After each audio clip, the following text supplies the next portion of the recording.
It's the Stranger Nerds here. Today we only have myself, Connor Vandermark, and Tommy Grant. No Mitchell this week. Um, and what a shame because holy shit! Season 4, Chapter 7, These Massacre one at topic Hawkins for Lab. in-depth conversation because this was a fucking great episode. Banger, banger, banger, banger.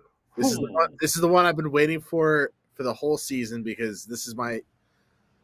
It's definitely my second close. It's very close to my top favorite episode of the entire show. I think. I just cracked my drink because holy hell, and I'm gonna ramble in this one. Yep. Because yeah, definitely from this, like the first thought, because Tommy mentioned it last episode, where right from the get go, the name of the episode Massacre at Hawkins Lab kind of definitely shows, okay, this is an L episode because we know that flashback's been going on. And of course, because of the fact that this is one of the most rookie push to the season finales, wrapping up, Duffer Brothers are both written and directed these episodes. This is the first 90-minute episode because, again, long as shit. And then, I didn't catch that until I'm reading the show doc. First episode of the series where Mike did not appear. And And you first know only what? episode of the season did not feature Will, Jonathan Argyle, and Jason Carver. And you know what? They are not missed. Yeah. You don't even realize that they're not even in the episode because so much stuff is going on. Yeah, I kind of forgot that they're on their way to see L. And I'll just jump right into it. We're open up with Agent Wallace also cracking finally, and we know now that there is a timetable of, okay, it's now a race between the military government and the ragtag group that's currently on their way to Nevada. So Yep. we'll see. Well, shit happens. Yeah, I'm very curious as to how long this timetable has been because last episode we saw him go back into that hot box, and this episode we open up with him coming back out of the hot box again and finally caving, and he just looks beat to shit. Let's So be I'm very real. curious how long he was in there for. I think he did his due diligence. I'll give him that because he looked like he went through hell. Yeah. And let's be real, they're going to show up at the same time as the kids are very close to it. So like just to add the drama. So let's be real. Next episode's also a really long one, right? It's long, but not as long. I think Is it's this one? Oh, you said there's 9 episodes in this one, right? Yeah. Nine. If you're saying episode 9 is the chunky one. Yeah, I think next week is an hour 20. Okay. It's not as long as this one, but still, pretty chunky. But the one after that's like the 2+ hour episode. Yeah. We will get there. I would make some popcorn for that one. You're gonna want popcorn for that one. All right, so let's dive on in. So how we're going to start with this is we're going to first break down the Upside Down Party and Upside Down. I wouldn't put it in that way because the fact that it's both sides of the same. We'll call it the coin because we were seeing both sides of it as we're going. Look at you with the nice terminology. Because this is the very first time where we're seeing the interaction in between both the Upside Down and real life. And we'll get to it. There's some beautiful cinematography they do to kind of. Oh yeah, there was. I made a comment about like the bicycle scene in particular was fantastic. But like we'll get into it. But like I thought how the Duffer Brothers have been. To have the foresight of this far ahead and then playing back on it now comparing to season, because how I'm thinking is season 1 Will versus season 4 now and how that's interacting. So pretty much where we picked off is in the Upside Down, Steve's getting eaten by the bats, and then wonderful Eddie, Robin, and Nancy go save him. Batters up, baby, just swinging away with their oars. Fun little action scene there. It was a great scene because they're not going to kill off Steve. He's too good of a character. No, there's that moment where like, is he going to die? Like he's getting eaten alive out here, and Nancy just comes out swinging. Eddie's just freaking out, just cursing and screaming and swinging away. Robin's just having a blast, doesn't really know what's going on. But this was the first moment I'm like, all right, we now have a new party involved. And I'll that's why say this is, at least for the most part, that they haven't really. So I'm trying to think back of all the deaths. They haven't really killed off any of the crucial characters. no, they've all been relatively minor side characters, with the exception of Bob. Bob was kind of the first big name actor that you're like, all right, he could be Yeah, but important. they're always more like secondary. Like it's still very relevant in the plot, but it's more Yeah. the fact that like, oh, but you're not the core. You're not messing with the Whether core they yet. have fake deaths like Will in season 1, where he we think he's dead and he comes back. Then you have Hopper who dies and then magically comes back next season. So they love Yes. these deaths, but never really follow through. But with how So big this season's been with death, I was kind of surprised that no one had died up to this point. of the core, and then also, well, and this also brings up the point too, as we were discussing this. We can even bring up, is Eddie now part of the core? Because I don't think so yet. But he's making he's making tracks to be part of the core. So like there could be very real possibility that Eddie might die. For, And for he me, he, he Eddie, has the highest likelihood. Eddie to me is like the Max of this season, where Max kind of just stumbled into the group by Oh chance, yeah, definitely. and now they're kind of now they're trauma bonded for life, essentially. Yes. And even if they were to part ways, I still think he's part of the core group, and it's 100% because of Dustin. Dustin's that kind of glue that holds. Yeah, he's a good guy. He's a good guy. I can definitely see that. And even Wait, even wait. you can see the interactions with Steve and Eddie where like they even make a comment of like, oh, very very similar interactions with Dustin, but again, other side of the coin where you're having the jock nerdy side of, oh, Dustin want to be a cool kid, but at the same time the nerdy side of it with Eddie of like, oh, he's really awesome in his own right because he's an awesome DM, and how he is as a person is not giving a shit. Yeah. So, um, yeah. So they all find weapons. They all find the road, their oars. Um, they go meet back, go into the woods. They go at the Skull Rock or the mirror of it. Yep. Very much. I love thinking of it as like the Zelda underworld. What's the mirror?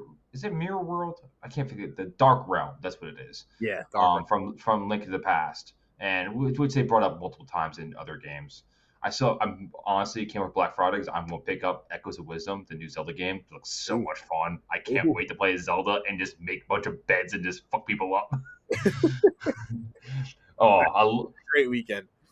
I don't think I mentioned, but I'm a huge Zelda nerd, and that is one that I am looking forward to buy and play. I have not played Baldur's Gate yet, and that's also on the list. I built a new computer I've heard great things about both. pay for Baldur's Gate. I specifically built my computer to play that, so that's on the list as well. Awesome. So Robin says she finds weapons. Nancy says, "Oh, I have 2 guns in my closet. Let's go get them." And as we know, she's pretty much the sharpshooter of the group, generally speaking, when it comes to her previous experiences with her in the other She's the only seasons. person in the group that knows how to shoot, I won't say knows, but confidently shoots. or at Like least she's the only one that we've seen shoot multiple times. yes, Steve has always had his bat. Yep. Robin, I don't think has ever actually been in a confrontation yet. I think the Ore was the very first one. Yeah, and the other was Jonathan, but he never really was into the gun. He kind of just would always throw it at Nancy. Yeah. Nancy of all people. I'm not surprised. Like, she's a little badass in her own right. Mm-hmm. So we have an earthquake that happens, and we have a giant roar that occurs. I'm like, the hell is this thing? Like, mind flare back maybe? I don't know. Who the hell knows? I was curious what your thoughts were on that, because rewatching this, I was like, oh, I forgot about this scene. And then it happens twice overall on their walk. And honestly, there's so much shit here that it could be anything. Like, Yeah. running guess, either mind flayers or Vecna's doing some creepy bullshit. And they do mention uh, when they're at this location that they make the connection. Oh, the vines, like don't touch the vines because of the fact that it's attached. It's all hive mind. So they do mention that. Yep. And one thing that I thought was interesting, um, and because if you listen to this, you already seen the episode. I'm not spoiling anything out of this. No. So we know that Vecna's It's attached for a happy to. episode. Yeah, I better have. So Vecna's attached to all these vines, and we find out with Vecna that he's all the spiders are significant to him. And one thing that I kind of clicked after the fact, probably about 20, 30 minutes, I was helping my girlfriend do the dishes, and I was like, huh, with him loving spiders and all, that's one massive web he built with those vines. And I was very much like how spiders can feel the different tensions in their webs to know if something's caught within the prey. I was like, huh, that's a really interesting allegory that they really built up here that really fits that very well with the Yeah. Black Widows. Um, and we'll talk about that more. But I just want to bring it up now because this is where they specifically mention it. And I was like, huh, Yeah. that's a cool little nibit there because it's definitely tying into season 2 specifically with all the vines and how the hive mind works. Yeah. We'll definitely go more into that in a little bit. Um, so flip side of the world on reality side, um, hey man, hoorah! I just popped my head. Season 17 is starting soon, people. Oh, That should be gone for so long. don't get that song stuck in my head now. God damn it. Those you don't know, Always Sunny in Philadelphia, funny ass sitcom. So back to Dustin, Max, Lucas, and Erica. So they're all do not have their stories straight at all. First thing that you got to do is get your story straight. Bad job, people. Get better on that. They didn't really have much time to do that either, so I'm not surprised that this Oh, happened. I know, but at the same time, like, And they probably weren't that concerned because the Hawkins police are just a joke. As we see, even as we see the very soon deputy is with the Officer asshole. Callahan, is just a dick. He's always been a dick every season. Yep. Now it's like Hopper's gone. He's got like a slight bit more power, and he's like, "Oh, I'm gonna use the hell out of this." Like I would say, Well, not abuse, but just he I wouldn't. acts very differently than he does in previous seasons. Are you talking about the deputy or this is the Deputy. yeah, the deputy? He's a complete dick. I don't like him at all. He's just like the little hey piggies. We're like I think the big bad wolf. I'm like, you serious? Like this would be like you're supposed to find out what happened to these kids or what's going on, and Not even that, just but lack of accountability.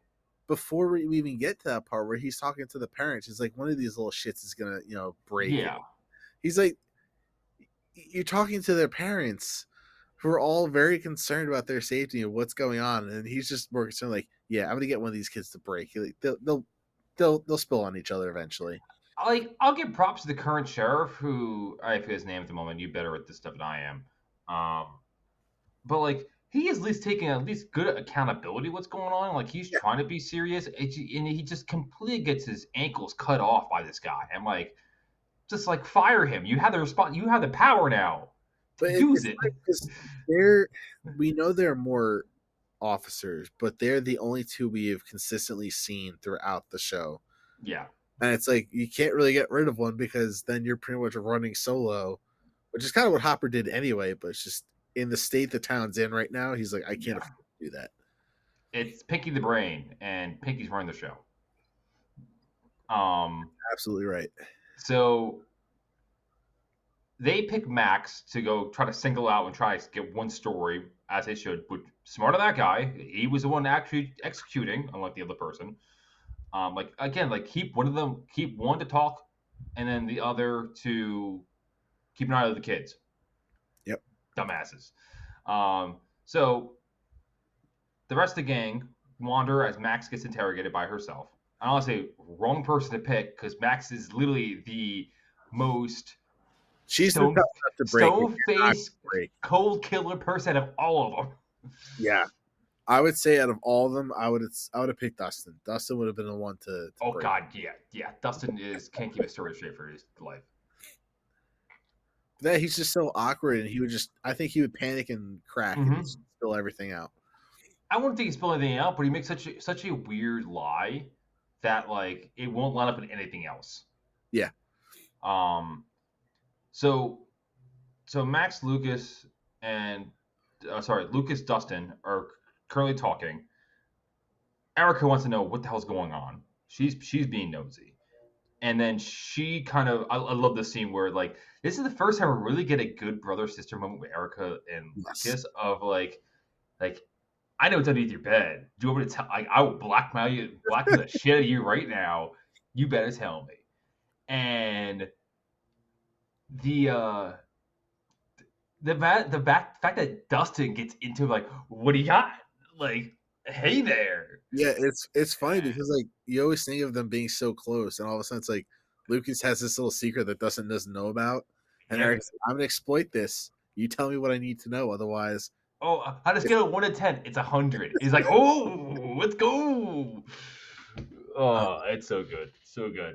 it's funny because it also ties into your question about Eddie earlier with whether he's part of the group, and you would think with everything that happened last season, Erica would be more involved with the group. I mean, they play D&D together, at least with Dustin. And it's just like Lucas still refuses to let his sister kind of into the whole conversation. But it's like she should be part of the group. She was just as involved as they were.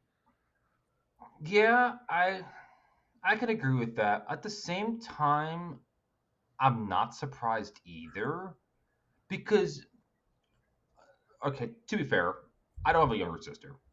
I have an older sister. I So don't. I know you have you have a younger brother, but like this kind of also equates to younger siblings, older siblings. For me, with my older sister, I kind of have that kind of same connection as Mike and Nancy do, where it's like we're arm's distance, but we're kind of close.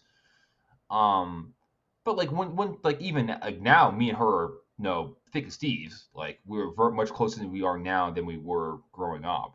Yeah, Uh, but on the flip side, though, like there's also things that my sister did that she want to keep me from doing either.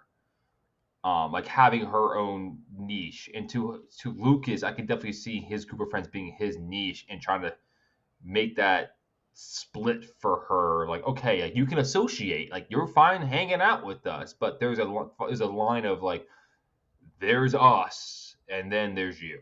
yeah, that's fair. Uh, yeah. I know that's the same with your brother. Your brother's always been chill, so but like he didn't really hang out with us in the first place. So like I don't know what you guys were like when it came to that. I mean, I would say probably in high school he hung out with us a lot. Like he always wanted to tag along, Yeah, yeah. but yeah, he had his group of friends. We had our group of friends, but I was never one to say no, you can't come with us. I was never that brother who was like, no, you're a fucking loser, stay away. Like I was like, if you want to come hang out, you can come hang out, Mm-hmm. but you got to keep up. God, 6 pages of shit. Oh my god, there's a lot of stuff going on. Uh, all right. So other things. Spark notes here. Um, we had a nice conversation between Eddie and Steve, and this is the first bromance between them two. Of Eddie actually saying, "Hey, you're actually a cool guy. Like, no, I gave you a lot of props, and you defied my expectations I previously had of you." Yep. Telling you Dustin thinks highly of him. Steve gets a little bubbly, like, "Oh, really? Oh, no, what's for real?" Like those like Steve and Dustin are very much brothers in that aspect. Yeah, Dustin is the glue that kind of like holds them together, and they use that kind of as a mutual point to talk. Bonding point. Yeah. Eddie admits that he's jealous of Steve's bravery, impressed by his character. Also, it's like nudge, nudge. Hey, Nancy, go chase that. Don't lose that. Yep. Which fair enough. Like I don't. That's fair advice there. Eddie was saying what we're all thinking. Yeah. And hey, and honestly, props to him being very open with Steve too. It's like, hey, I was gonna get your ass, but those two went in, and guess what? I chickened out, and I didn't want to be alone. Yep. And I give him props to actually tell Steve, like, this is where I was at, and this is why I'm here. And I think that's honestly really commendable. Like, Eddie has been one person who's been over time growing on me even more. Yeah, he's a very fun character. The thing is, like he's emotionally mature, generally speaking. Yeah. Um, and like also, I'm touching upon the show notes the Black Sabbath shout out of Steve not knowing what that was with Ozzy with It's funny the because Steve is so cultural illiterate, even though he hangs out with a bunch of yes, nerds. yes. Well, he's nerd culture or metal culture illiterate. Well, not just metal, but even movies. He worked at a movie store, That's true. That's and very he true. had no idea what any movies like when That's he got that interview of like, "Hey, name your 3 favorite movies," and he had nothing to say. that's true. That is very true. Yeah, he's in his own little bubble. Yeah, So Dustin, frankly, is rating others. Obviously, not answering because they can't answer. yep, Um, so then we get into the first big, I would say, I want to call it plot, but like the first big realization of the upside down lore, I guess you can say, yeah, because this was a huge revelation by Dustin. yeah. Um, realizing that Vecna's creating gates wherever he kills, and he had the hypothesis that like, oh, uh, and he thinks that he's the underling of the Mind Flayer, and trying to weaken the dimensions in between the boundary in between the two dimensions. Which honestly, props to him. That was a great idea. And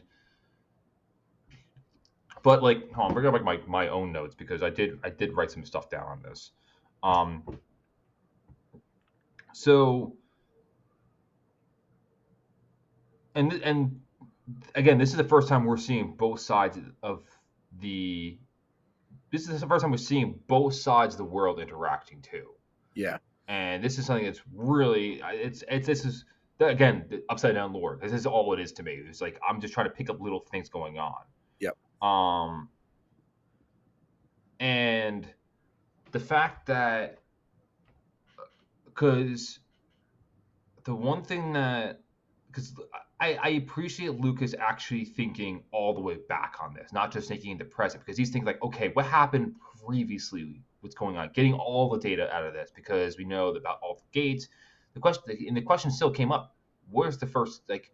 We know that there's the gate in Hawkins Lab, but like that doesn't explain the gate that happened in the tree. Was that ever closed? Because we don't know. Yeah. Because like there's other things out there that we do not know. And yeah, this is Even this us is as the viewers don't know if those gates were closed. yeah. We've talked And about this before in earlier seasons where we're just like, how did the Demogorgons just travel to and from that quickly? We know there's gates. We just never know if they were closed or how they even operated. yeah, and but like the fact that he's now asking these questions about like okay, because we knew about the gates with the electromagnetic charge to them, creating EMF for themselves. But the fact that they're actually now questioning how are they actually created because of the fact that now again we're getting more new information about this, and now the fact that we know that these deaths are causing gates now too, and the hypothesis that because the fact like in order to interact with the upside down you need to have some type of psychokinetic link with or powers overall. um like for example, like the Vecna, as we know, very much mind control, telepath bullshit. Same with L. I thought it was very interesting too is when Will came back, he also started getting those kind of psychokinetic things where he had a connection with the mind flare. So Yep. he started having the interactions with the Upside Down and starting to. He could open gates, but he could interact with them.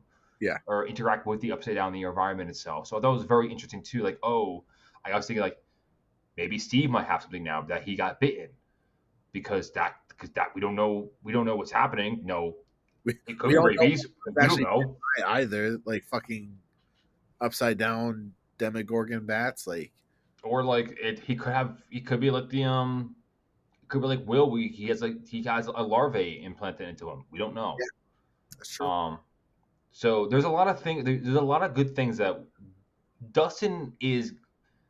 I'll give props to Dustin. He's always been looking. He's always looking at that next step. Him and Nancy were always the two that were like, okay, what could be next? How are we going to attack the problem? Nancy's more goal oriented, but Dustin is better at seeing the full picture. Well, speaking of Nancy, we even get that quick scene before this where they get to their house and she's in her room. Like, this isn't right. Like, the guns aren't here. Yeah, That everything in this room is wrong. Like, I got rid of this toy. Like, back at whatever time it was, and they quickly realize like they're several years in the past in this house. yeah. So the whole upside down is in the past. I'm not going to say that entirely. So Why wouldn't it be? I think so. This is my current because I think in the past is a wrong term of phrase here. Okay. Because the fact that what I think the upside down is not a reflection, but a stasis of time. Okay. So, 'cause I did write this down because this is thoughts that I had during this episode. Um, so yeah, pretty much my thoughts was like, is time stood still in the upside down? So it actually is exactly a mirror world, but a reflection in time when the first gate opened. Yeah. So how I'm seeing this, and I'm assuming the first gate is when L interacted with one. From Again, what we've seen, yes, I believe that's what it's supposed to be. so to me, that day, it was pretty much like a photograph.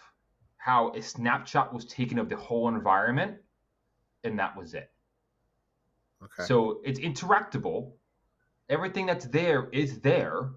However, whatever's there is going to permanently stay there with nothing's going to change it because nothing's interacting with it. We thought previously how I thought of the upside down was a mirror where when in episode season 1 when god, I can't think of her name now. Will's mother, please help me. Jay. What's Will's mom? What's her name again? God damn it. Joyce, thank you. I knew it was her Jay. When Joyce hung up the Christmas lights in the room, we didn't see in the house. We didn't see Will's side of the story. So I assumed that Will was able to see what Joyce was doing and then interact. Okay.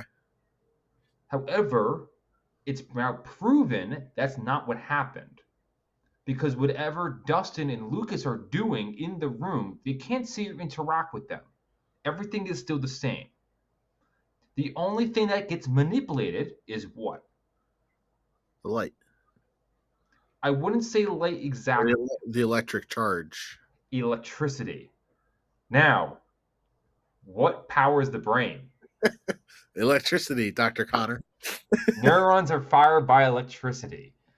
So when it comes to the connection that L, Vecna, and of course Will later on, when it came to his psychokinetic powers or telepathy kind of bullshit with mind flare, yeah, all the interaction is based on electric charges with the brain. And same thing when it comes to Vecna interacting with across the veil of the upside down. He can people even now with with Steve hearing Dustin, they can still hear them. what they're saying and what they're not thinking, but like what's verbally saying is being translated across from one side to the other. If the Yeah. house wasn't there the house wasn't there at the time, they could still hear their voices. So I think that the electricity, like, and I think that's why the light is able to move across one side to the other because of the fact that because of electrical charge, it can still be translated to one or the other. So Okay. theoretically speaking, you can technically have a phone line on one side and put it to the other if you knew how to interact that way. Okay. Um, that's my current theory, and I thought it was pretty interesting. Yeah. Um, That definitely. because I thought the light was very interesting. Like, why does the light able to interact and like it kind of creates like a particle that there it's interactable. That is something that's the only that's compared the only two things that is not the same in this photograph world which is the upside down. The only two things that are changing is the voices on the other side and electricity itself.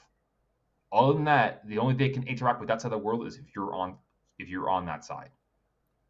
And on the flip side too is the only thing that you can do on one side or the other is manipulate the light that's coming through Yeah. because you can't hear the voices from the other side over. It's only one way. It's only a one-way stream for voices, but you can manipulate light and as you're coming through. Interesting. So I'm intrigued how they're gonna build. I'm assuming they're gonna build on this more because of course the kids are gonna figure out some ingenious way to work with it. But from my first impression, that was something that was very like and I texted you 30 minutes into the episode and I had the read receipts of like once I saw the little sister walk by with the light bright, I'm like, God damn, they're gonna use that. That's why I mentioned that the other episode when they were playing with the light bright. I was like, "Yeah, remember the light brights? Like, Yeah, that was gonna really be good. important." What I didn't click when they went the upside down, but like once they started moving to the house, like goddamn light bright, like that's what's gonna happen. So you text Um, me, like, "All right, I know where he's at in the episode now." yep. Well, So they bring the light. snatch it from So her. Like, "Hey, we need this." Bye. and give it a bag of Skittles. Um, so so they use the light bright to communicate. Anything I missed, by the way, when it came to overall story stuff, because we just kind of went on our own tangent and That's all kind of right. tied things It's back gonna be in. a very tangent heavy episode when you and I. Yeah. When it's just you and I. It's kind of tangent heavy. Hmm. I don't think it makes anything crucial. Um, No, we're pretty much at the point now where they've communicated through the light bright. yep. Erica's filled in as well, so she knows what's going on. And um, SOS. That was Yeah. initially that's when they started figuring out, okay, communicate. Then light bright went off. Okay, that's how we can manipulate. And then they started doing the troubleshooting. Figured it worked. Light bright was in action. Yep. They find out they're stuck. Dustin figures a way. Hey, makes a connection Oh, again. Like, okay, and great dialogue, by the way, during that scene where they're sending the question mark back to Dustin, and Dustin's just like, "Are you fucking kidding me? Like, yeah. how many times?" And Steve and Eddie have that moment again where they're just like, "Yeah, his ego's got to be in check," and I was like, "Yeah, his attitude." Also, another crucial thing I did skip over this is that we do know the date that the world was created because that's why I think it's a photograph of the world. It's Yes. November 6th, 1983, Yep. which Nancy mentions is the first time the day that Will went missing. Yes. So I think that's the day that the photograph occurred because I don't think it's moving in a slower pace either, as we know of. Um, things could have changed. I don't Um, think it has changed. And I we'll know. I'll maybe rephrase this. I think the upside down has could have changed in a way where the world itself, the world that is upside down, can have been manipulated. But yes. the initial blueprint out of Hawkins that was on November 6th, 1983, is what they're working with. And then whatever Vecna has done since then or Vecna slash Mind Flare shenanigans, whatever the Vines and shit has made change in this world have done is now permanent. If that makes sense. I think so, but this is going to kind of jump ahead to Vecna's dialogue, but he mentions the whole concept of time and how, humans just wait for death, where he has the ability to stop time. And that's the purpose of the grandfather clock and why we always see that chiming. It's the fact that he's showing I can control. I disagree with that. All right, well, we'll get to that We'll argument get to later. that. I disagree with that. It isn't about stopping time. Okay. Um. So Light Bright, they realize, oh, Eddie's house. That's where one of the things. What's one of the murders happened. Let's go there. Robin's like, hey, you had bikes when you were kids. Still got bikes, and what? Bada bing, bada boom. They were biking over as well, and we get that nice shot where we had both of them biking on each side of the upside down, and then one of the upside down bats sees them, and so hollows the call out to Evict Nut. So now he's aware where they are. Yeah. Um, I think that was a great callback also to season 1. Because season 1, they were always on their bikes for everything. yeah. That's all they had. Whereas season 2 and 3 and even 4, like we pretty much relied on Jonathan, Nancy, or Hopper at some point in time to drive them around to where they need to go. So Yeah. I love that callback to season 1 with that scene. That was very, yeah. Again, cinematography of that too was chef kiss. So I wanted to tangent to catch back to my show notes here. Yep. Wow, we went through a lot just off the cuff. I'm pretty proud of ourselves here. Max is brought in as well, of course, and then they hop out of the window, and ever good to get the police tires. Awesome job, girl. That was I love that part where I'm just like, that was so uncalled for, but it was perfect because Callahan just like screaming out the window, like, no. The fact that she knew it was only a demeanor too was just a misdemeanor. Great. Yeah, just a misdemeanor. I was like, oh, that's great. Cool. And then we get to the trailer. She was at stake. She's like, I don't care if I get in trouble. Like, more is at stake here. Yeah. Screw the world. The world's in the world is in danger. Yeah. So they arrive to the trailer. Just as the kids break open the gate with the broom handle. Tie bitches together and make a rope for the. Oh, one more thing about quote unquote. You mentioned the D&D group. I thought very much Breakfast Club with the Upside Down group. Oh yeah. Because you have, I pegged it as Nancy's the nerd, Robin is the band geek, Eddie is the dropout outsider, and then of course Steve's the jock. So, which is, was it 4 out of 5 of them, which is pretty spot on when it comes to Breakfast Club. Yeah, we're missing the dorky blonde kid that is escaping me, but yeah, he's irrelevant anyway. The nerd. Yeah. Throw Dustin in there. Here you go. You're done. So, to get the trailer, to make the bed sheets. Very funny how the physics work in between both worlds because they're both on the ceiling. Yeah, very trippy. Interesting. I thought like you have. It's. Was your science brain breaking in that scene? I was like, I was the one. What was really thinking is like how it worked, but at the same time, like there's tension on both sides. Yeah, I get that. At the same time, like I would think that like but the one of them, I thought the kids would have to hold one side to try to kind of balance the other tension.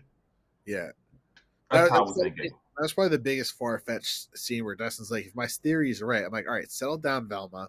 Like, you don't know everything. There's no way yes this was going to happen. No, like they had an idea of it, but like that was that. Yeah. And the theory makes sense. It's more so them being able to hold on a human body's weight. That was the thing that was far-fetched to me. So Robin and Eddie make it through. Nancy, as we see, attempts, or not even attempts, because very well that Vecna got her before we even noticed. Yeah, that is true. Because we do have that scene earlier where they touched one of the no, it was the bat that let Vecna know, like, hey, something's going on. Yeah, and then again, all he needs is some type of guilt in their brains, and of course, Nancy's a big one from way back when. Justice And Barb. yeah, Barb, that's what her name was. And because when Nancy got through, she's in the bathtub. I'm like, not the bathtub, the pool. I'm like, we're back there again. And they definitely did not hold back on the grotesque scene with Barb just glued to the Yep, wall, the shit little, coming out of her. Ugh. yep, and the blood hanging out of the pool. Yep. And then, yeah, accused her of allowing Barb to die, forgetting about her. And like the flashback of her making out with Steve. Yep. And Steve is trying to bring her back to the real world. And yeah, so question is, what's her favorite song? I'm glad you asked because I was going to uh, ask. I don't know. We haven't really seen her listen to music that much. Nope, we have not. Actually, I don't think we have at all. I don't think so either. So It'd be funny. It could be something from Jonathan. it could be. It would not shock me. There's a very funny scene. I don't remember what song it ends up being, but yeah, I might tie it back to Jonathan. I'll have to check that later. We'll find out because that's still a plot line of they're still technically dating. So Yep. we'll see how that pulls the heartstrings. Yeah. And then, so Vecna starts going and doing his monologuing. Love a good And monologue. You're not a good villain if you don't have a good monologue. oh god, yeah, you need that. And let's talk about this now. Let's talk about this now because we'll tie back into L as this monologue tells about the fact his past, and that directly ties into L. Yes. I want to talk about. I want to continue about what first Nancy sees because you already brought it up about. We know that Vecna makes a comment that, "Oh, I see you've been searching for me, Nancy." No, honestly, I know it's past the time, but like, it would have been very funny if Vecna called her Nancy Drew because that would have been very funny. That would have been. Look at your show notes real quick. Here we go. So I kind of alluded to this because I thought Vecna was his own entity, but we all did until this episode dropped. Yes, but the fact that the kid was Vecna is I was not surprised by that. I was more surprised about the 111 connection more than the little boy Victor Creel because like even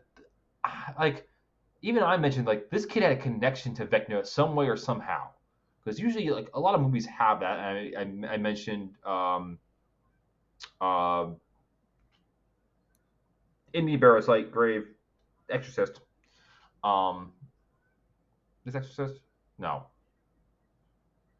Shit. What's the one with the Indian Parasite? Is it Exorcist? Poltergeist. Poltergeist. Thank you. I always mess them up. I'm not. Keep in mind, people. I've seen Poltergeist once in my life. I've seen Exorcist once in my life. So like, I'm not really. This is why Mitchell and I have a movie podcast, and you're not in that one. Yeah, because I don't want to watch movies. I'd rather be in the world of video games. Anyway, but Poltergeist was something. A movie was very much like that one left me memories. It was a fantastic movie. But we always had one child who was very much connected to what was going on, and I thought Vecna was. I thought that boy was like kind of like talking with the demon or entity that was Vecna. But we find out that this child is actually a sociopath with psychokinetic ability, kind of like I won't say Dexter's good, but like good with quotation air quotes, but like he's a sociopath. Yeah. In all sense of the word, because he doesn't have really emotions. Like he's the one torturing the rabbits. Because even Victor Creel said like, "Oh, we were seeing dead rabbits around. We were like dead animals. We having weird occurrences, and at least with the dead." I love in the monologue how he's like, yeah, once I started practicing my powers on small animals. I'm like, yeah, as most kids with powers do. What else would you do with powers? Like that, but things that is very much serial killer esque. Yeah, Like like that's type one one thing. put a stamp on it, and hence why I call him a sociopath. And the fact that he started messing around and like screwing with Victor, and then the wife was the one who's like, even Victor was like, yeah, my mother was the one who knew something was wrong. Yeah, Um, and this is where Vecna also found the Black Widow spider that was in the grates, and then decided to befriend them and start collecting them, and hence the web analogy. yep. Um, and then this is where the grandfather clock comes in, and he hates this grandfather clock. So you were saying before his goal was to stop time, Well, not that his goal was to stop time, but or just more of to show his power and superiority over humans, kind of making himself sound immortal. Because so. the whole Okay, time continue your thought he process. gave that Sorry. whole he gave that whole spiel of like, human beings, all they do is wait to die. They work, they eat, they sleep, they reproduce, and then they die. He's like, I'm connected with the spiders because we're superior, all those kind of things. And then while he's saying that, they show the clock and him, manipulating the clock and making it go back in time. So I think my opinion was I thought he was trying to show that he can control time in the sense of stopping it or slowing it down because he's that quote unquote powerful. So I would disagree with that. So I think it was more of a metaphorical thing, because we can see even um we'll time back to L here when he was in the, like, if he had the power to turn back time, then why did he turn back time? And it's in a way where Dr. Brenner couldn't influence him. We were in uh his dream world Yeah. as we're with Nancy going through this. Um, but what I think it is that him just turning the clock is saying that it's more so the concept of what defines humans. Everything is so regulated. We always have a destined outcome, very much like a lich, which they're considering. They call him Vecna. He wants to break. He wants to break past the concepts that bind humans. Yes. And he Not said that not too. time. Time is something where. Say it again. Sorry. I said he also mentioned how structure drove him crazy. He hated it. Yes, yes, and that's why I want to get at here, because the fact that when it comes to time, time is very much a structured thing. However, time itself is something that is a construct of humans. Naturally, when it comes to time as he put it is seconds, minutes, hours, and that's something that isn't natural, Yeah. because we have things like daylight savings. We have things depending on how much daylight you have in a day, depending where you live, compared to the equator versus the northern hemisphere or the poles. Those things are naturally inducing, and they don't tell you time. It's just how much you have of something than not. Yeah. And even like in itself, leap year is a concept of time that's supposed to correct itself, because they screw up because it isn't exactly perfect as well anyway. So it's in a way that Vecna he is so miffed by this construct that they are defined by, that shouldn't have any power themselves at all. And that's why, to me, he finds so much solace with the spiders, because they don't care. What they care about is being on top of the food chain and having what they want. That's what they care about. It's very much animalistic that he sees the world. Yeah. No, he mentions like, oh, humans, they reproduce. In its own right, he's like, he sees humans as animals, but at the same time, he is one. He's Like, got the superiority complex. He has something yes, that gives him an edge over humans, so he thinks he's an, again, eventually. sociopath. Like, Yeah, again, that's classic tendencies. And yeah. honestly, overall, acting wise, for both Vecna and the orderly, who nobody knows one, like 100%. Like, I'll ask Mitchell when he see him next, but fantastic casting. Oh, I called it out in the very beginning that this guy's a creep. I hated how he interacted with Elle and how he's manipulative and like there's a lot of things and like I there's a lot of things I did not trust about him. And even when he when Elle took at the tracker, I'm like, maybe I'm coming around. Maybe they're trying to set something up here, but at the same time, they kind of tricked me in the way too. I'm like, yeah. oh, they we got so used to the creepiness, and this is something that's very true when it comes to abuse that you're just so what's the word I'm looking for?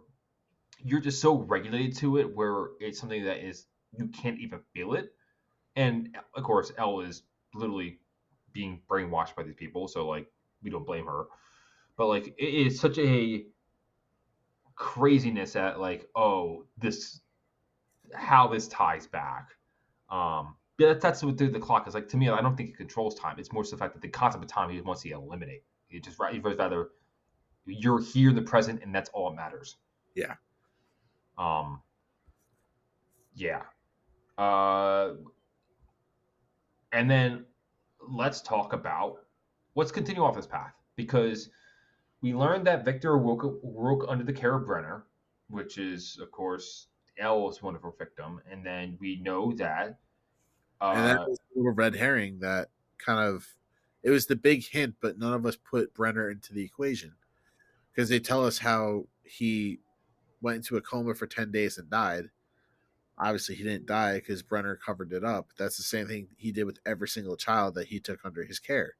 yeah, Is he gave a death story. yeah. Um, so So when he attempts to control one failed, he tried to begin making other psychic children. The fact that he kept one around in the first place, knowing how dangerous he was, is the oversights of oversights. Like that's just it's your own ego getting in the way of like actual progress. Like and that's more of a scientist kind of thing too, of like especially like in these kind of movies and things where it's portrayed as that. But like it's oh I'm like curious such as to bad. what I'm curious as to what Brenner's purpose was for doing that because we know one was super powerful. Brenner put some sort of tracker in him, and I don't know what he gave him that subdued his powers. Like what he could have possibly given or put in him that would have stopped his powers from coming out. But like, what was the purpose of doing that? Honestly, like I don't think it's That's I something. wouldn't say it subdued his powers. Even though we only see the powers come out from the tracker, it's a possibility. But overall, like I see it as again, we know that he has this issue with the concept of constraints and him just being tracked 24/7 isn't in itself a constraint where Yeah, he even meant like I'm in a prison here like what's real like yeah he manipulated Elle to take the thing out but did we know that she would do it? What if Elle just said, oh, I'm just going, okay, goodbye, but it would have happened. So he because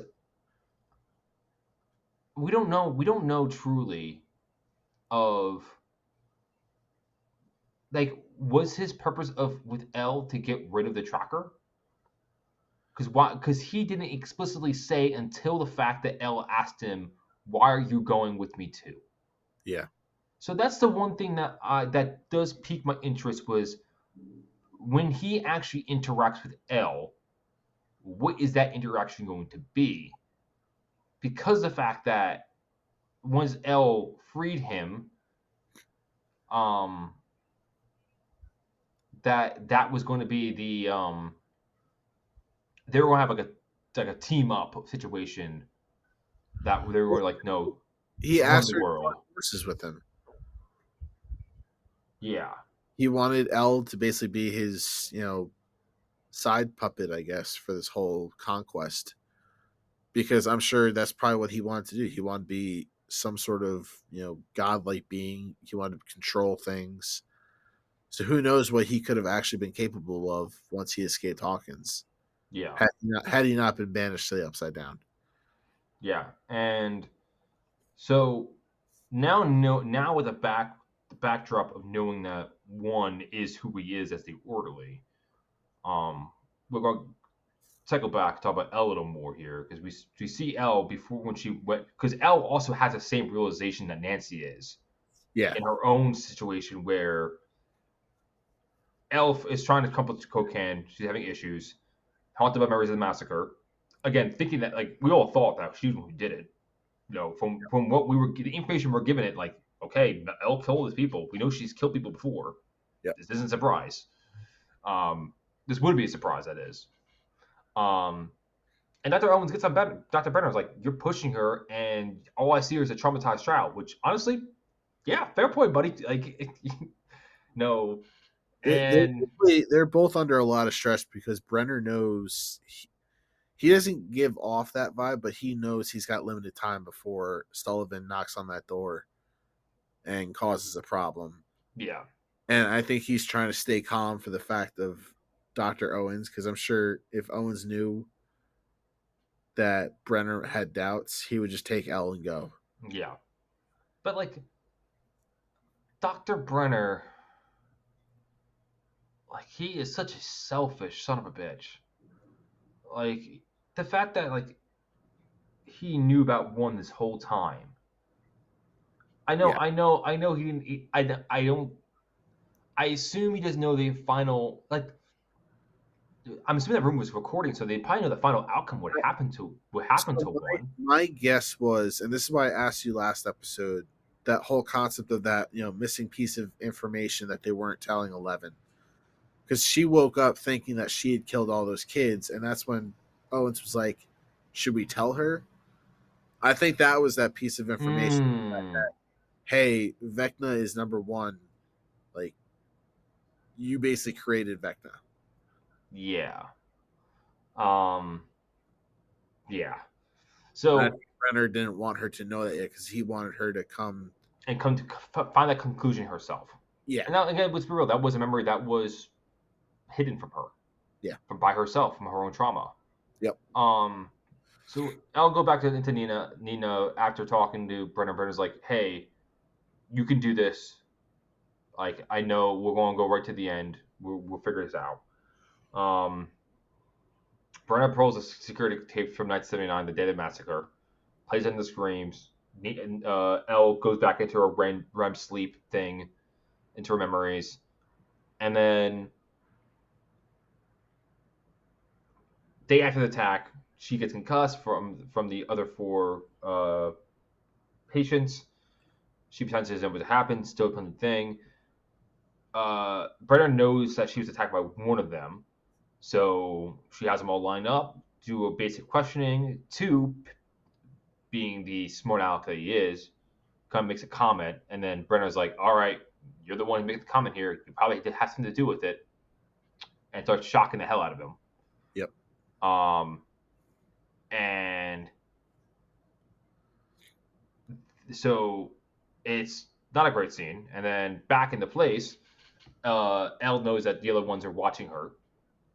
In the Rainbow Room, that is. And then, as you know, one pulls her aside, and this is where I think the lines have always been muddy with one, but that was definitely more a manipulation to him, like, oh, they're all going to kill you now.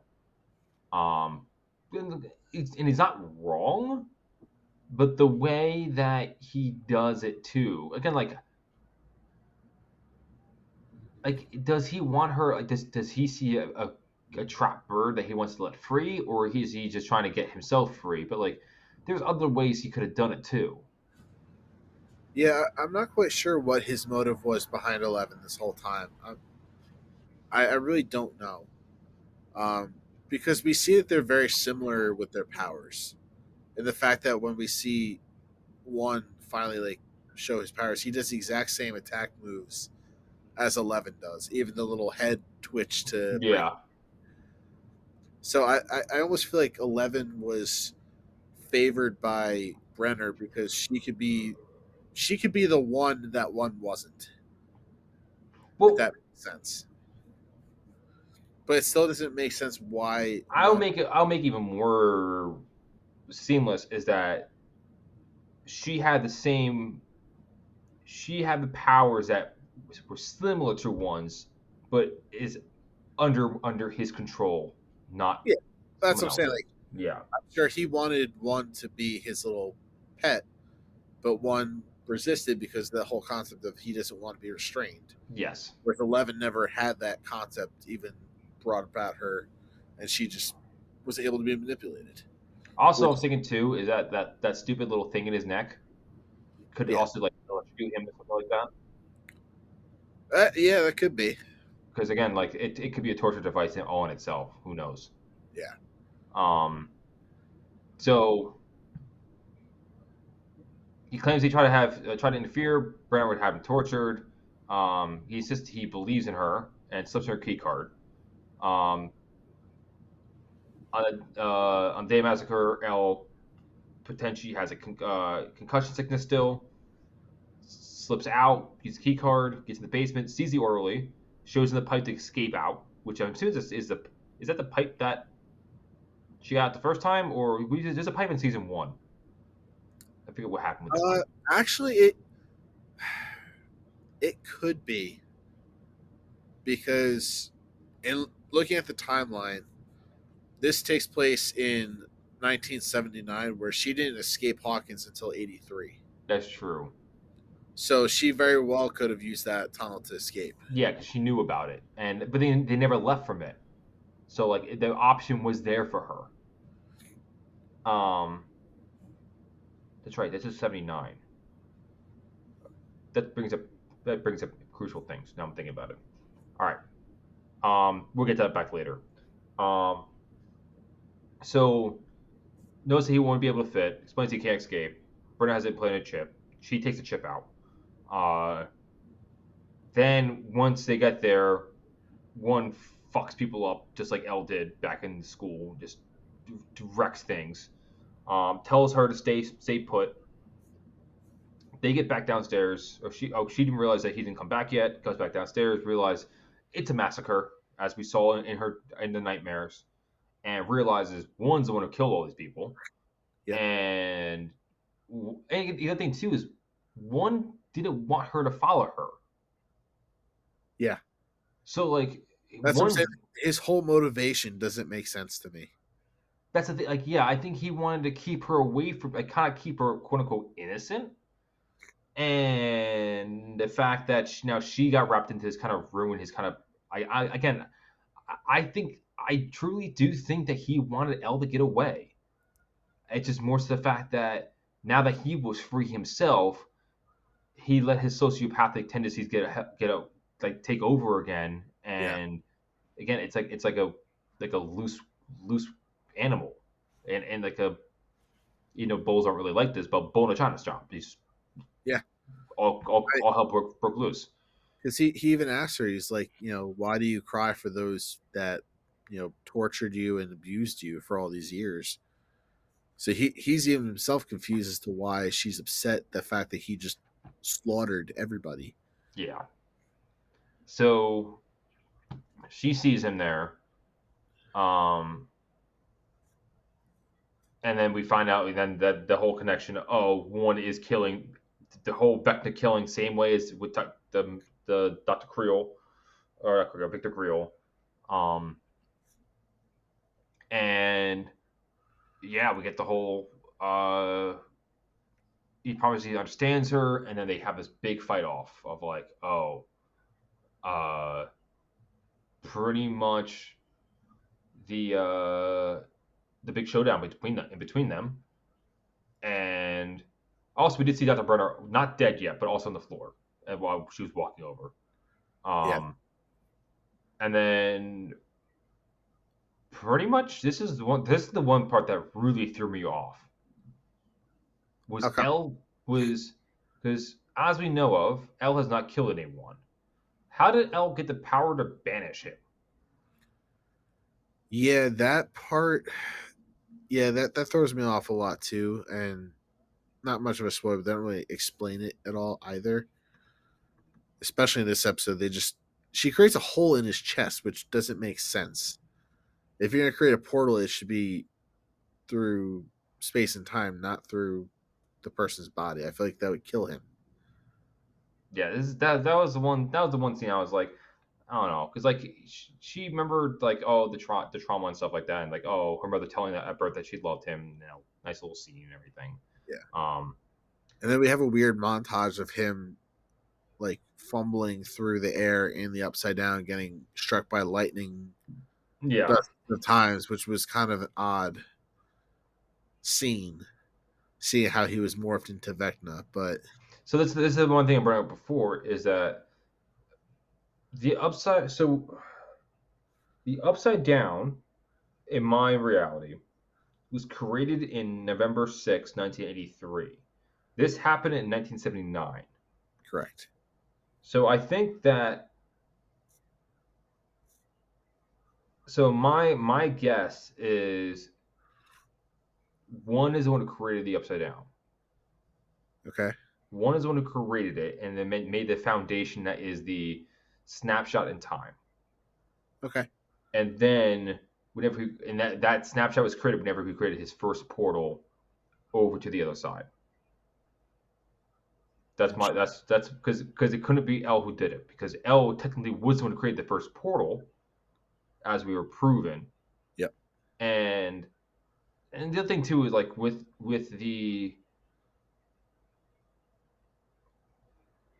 the upside down is very much like if you notice the upside down doesn't have day or night either as we know of.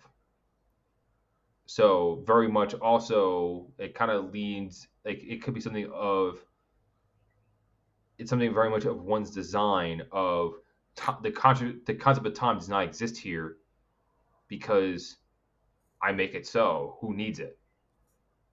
And it's like because it's all it is just chaos, Yeah. and that's what he wants. He wants unstructuredness. He wants things to still reign free,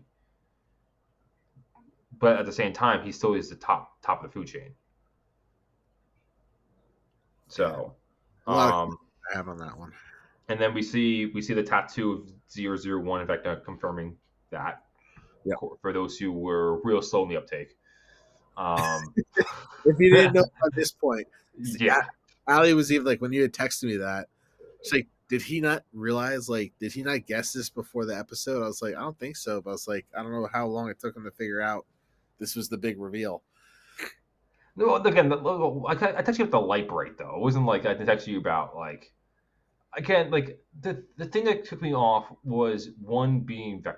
I once I saw that merging together, I'm like, oh, but like my draw drop was that reveal itself. I'm like with the Nancy and L overlay. I'm like, oh no. Like it was point it first started when realizing once I realized he was the kid, then it clicked Yeah. because like the key thing was him not dying and then Brenner taking over, and that Yeah. was such a Brenner move, taking a kid out of the hospital, realizing it's weird circumstances, and like very much a Brenner move. And I was like, holy shit! Like that was awesomely like It was a great reveal. That I how the love. Duffer Brothers played the whole thing out was perfect because it interlined both of their narratives perfectly. Yeah. Um. So yeah. Uh. And then yeah, even with Nancy, we about to bring it up. Like she sees the faces of the whatever his fucking name is, the news reporter that she was with in the Upside Down. With almost the time the Upside Down, it's Vecna's. Vecna's realm, layer, whatever you want to call it. We assume it's a different dimension than the Upside Down, but we don't really know for certain. Now I'm thinking about it. It could be where Elle put him. It could be. And then in the dimension of the Upside Down is something that's entirely different that was created November 6th. We'll have to wait and see on that one. Yeah, that's my current running theory. Okay. Yeah, that is something that will be revealed this season, so you will have an not answer be to that. You'll have an answer. Cool. Also, Nancy's favorite song. Yes. So yeah, so we get this, and yeah, one is lightning bolted and became this what he is to now, which is the god ugly thing that he is. Yeah, and that's it. Let me double check my notes just make sure I didn't miss anything of those importance. Before we finish up with, sorry, it's getting late. Yeah. With the prison heist, get banished, very much the web. Literally put him in the window. Fucking knew he was a creepy fuck. um, Well, another thing I wanted to point out to you too was relating to the spiders is the fact that most of the monsters that have come over from the Upside Down were somewhat shaped like spiders. the mind flare, yes. At least the mind flare specifically, not the Demogorgons. Demogorgons are their own crazy. To me, that was always my kind of thing. I saw them like I think that's. No, I don't. I would consider the Demogorgon of spiderish. No, not the Demogorgon. I mean, the mind flare. I wouldn't consider him a spider. Spiders are unique to me. Like they have their own imagery, and that was not imagery of a spider to me. I don't know. It kind of gave me spider vibes. Nah, not to me. The other thing I want to bring up about one is the other thing too is like, I did write in here. Was could it be? Could he? Because we know that he was the one who told Elle about getting angry about the powers. Uh-huh. Could it be him being the one that actually was the one who let the other patients know, hey, like, gang up on her. I will be the one who the doors unlocked and turn the video cameras off for you to actually create this traumatic experience for Elle and give her the advantage. That's probably what happened. That's my guess. I don't think Brenner did that. No, Brenner definitely didn't do that. So I think it's definitely him pulling strings, trying to work things in his favor. Yeah. Again, his motives are weird. Because you notice his go-to game when he talks to Elle is chess. He's playing them all like pawns for his game. Mm-hmm. Yeah. I think that's like the imagery they were going for there. Cool. All right. Yeah. But that's it with that. Anything else that we want to bring up before we hop over to the last part of it? Let's get to the little Russian side quest. All right, back to Russia, the motherland. That's what this was. I'll run through this quickly. It was nothing too crazy. No. So Hopper, Dimitri prep herself to fight the Demogorgon. Reminiscent of their own legacies for their children. I thought it was very interesting where Hopper expressing hope that Elle was growing up all right without him. And Hopper kind of goes into his own self thought and just started talking random nonsense like, yeah, I think I'm here now to fight this Demogorgon to help save 11. I'm like, really? I don't think that's the case. Like, Demogorgon's here in Russia. I don't think it's going to hurt 11. So when I was first watching this section about talking about Elle and reminiscing about her, um, and it could still could be, but I thought maybe it was kind of foreshadowing, maybe with Hopper, of like he mentioned now Elle was rebellious to him, and rejecting, and how those kids reject their fathers. Yeah. And then the very next scene we have is with Elle. And I was like, is she gonna have some issues with Papa? Like, and I think she still could, and like that's still up in the air. Where she still rejects Papa in some way. But I'm kind of curious if that was a foreshadowing moment for that the directors are playing up for something in the future between Elle and Papa later on. If that's a brand of Yeah. it is. I could definitely see that. So I mean, Well, we're definitely going to have some issues coming up with the military getting involved. yeah. But we'll see. Again, we'll see how it deals with Elle and Papa. So we'll find out later. But I thought it was like, if that was foreshadowing, that was very done. That was done very nicely. Bring it up there. Um, so Murray disguised as Yuri, which I thought was very funny with him shaving, cleaning the beard up Oh, and spreading the it was mustache. perfect. He actually kind Uh, of does look like Yuri too a little bit, which I yeah, thought. it worked out. It played out really well, actually. I was like, oh, okay, like that actually passes in a way. I can live with this, especially like photographs back then. Yeah. You get away with things. Um, no, the ruse works. They go on. They take him to the warden. The warden makes a joke that was like, "Oh, like no, this I wasn't checking for your egg. He has some screws loose, and you have all the screws loose." Like, oh, of course you're gonna play it off. You want this let this heist break down Murray now. is acting perfectly for the role. Yes, very much so. Um, so Murray's like, "Oh, I want to see where this other American is." Like, "Oh, let's find out." And then they will realize, "Hey, they're actually gonna have a battle royale with Demogorgon." And meanwhile, Hopper, once they finally get going, Hopper lights a spear on fire, and After uh, taking his sweet ass time, because that damn lighter, of course, when it go off, of course, because he had been using it so much for fun. yeah. Um,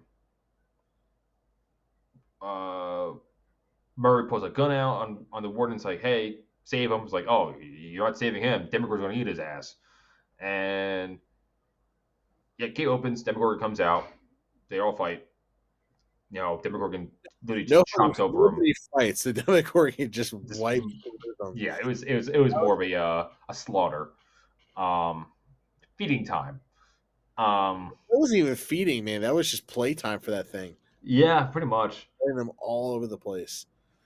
So entertainment, as one of the prisoners mentioned. On Demogorgon tonight. Yeah.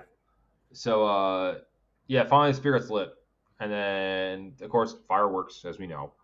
Um, and then Antonov is trying to open the door with a pickaxe, obviously fails. Uh, Murray gets in the control room with the warden and hostage. Hey, props to that prison guard. It's like, hey, if I open this door, all my comrades are dead. I'm not letting that happen. And props to him. But And Murray props to goes Murray for showing off his kung fu great skills. Yes, his karate skills. skills. Hey, black belt for a reason. He can beat up to 16-year-olds. Yep. And gets the job done. And Joyce says the good old tried and true, all the buttons. Hey, And now just press them all. yep, Some and people looks like they turned the electric fence off. That was one of the buttons she did. yes. So Demogorgon could eat some more, maybe. Yep. You know what's coming. Yep. And yeah, so then they open the door. They get out of. They open the door. Antonov and Hopper move in. George closes the door again. They reunite. They're saved. Hopper is very happy, and Joyce him reunite. Yeah, simple enough. But now But they have the debacle of how do they get back to the States. yeah, we can figure it out as we go. And also, Yuri is still with them. Yuri is still alive. Yeah, they didn't ditch him somewhere. I'm So surprised Murray didn't like kick him over the fence or something. yeah, he's still valuable. But yeah, That's that. so that was a fucking hell of an episode. That was oh man again for an hour for a 100-minute episode. It was a doozy. Yeah. As you can tell, we are currently running almost an hour 20 on this recording. So, Yeah. yeah, Our energy is running low now. of course. Scores, go ahead. This one's a 9.75 for me. You guys want to say 9.6 at the cuff. So, Ooh, yeah. sweet. This was fantastic. I was, again, jaw dropping. Everything was great. Cinematography amazing. Can't beat it. This was the best and worst episode for me because of the fact that they left this as the cliffhanger. I was just utterly destroyed because I wanted to know so many things, as I'm sure you do right now. And we had to wait over 2 months to get those last two episodes. 9.54, by the way, for Mitchell. I'm writing it down now. Oh, he actually sent it to us? No, I'm saying I'm just giving a Okay. yes. Putting on here now. I'm going to go. I think it might go higher than this. I'm going to say 9.69. Of course you did. All right. Anything else before we close out here? That is it. I'm tapped for the night. I'm excited for next week. I am too. And yeah, so no 2 month wait hiatus for you and those No. who are listening at home. So lucky them. But yeah, so for that, that's the Stranger Nerds for this week. Follow us on our socials, usual stuff. Tommy, you do a good job running on that. I just realized your little tagline is 001. I was like, oh, I saw that now. Yeah, so that's it for us. Have a good one.